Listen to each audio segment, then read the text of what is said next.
तुम्हाला काय खायचं? मिसळ पाव. वीर तुला काय खायचं? ओके. चला तर आज संडे असल्यामुळे दोघांना मिसळपाव खायची होती. त्यासाठी इथे आपण वाटाणे आणि मटकी घेतलेली आहे. आणि हा जो मसाला आहे कांदा, लसूण, अद्रक आणि खोबरं, हा कच्चा मसाला आपण तेलामध्ये लाल होईपर्यंत फ्राय करून घेतला.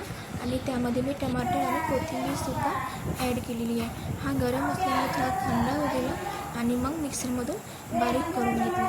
आणि मग तोपर्यंत इथे मटकी आणि वाटाणे आपण उकळून घेतले.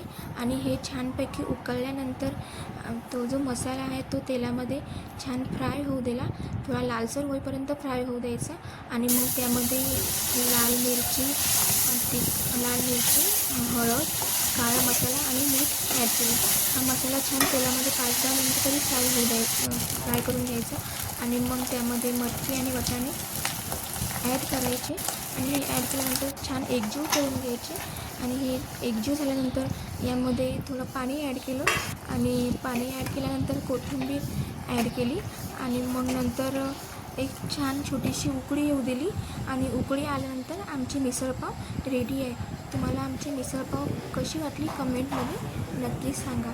आणि मिसळपावसाठी एक छोटासा कांदा कापला आणि चिवडा आणि एक पाव आणले होते. आणि नंतर मग मिसळपाव एन्जॉय केली. तुम्ही पण या आमच्यासोबत मिसळपाव एन्जॉय करायला. बाय.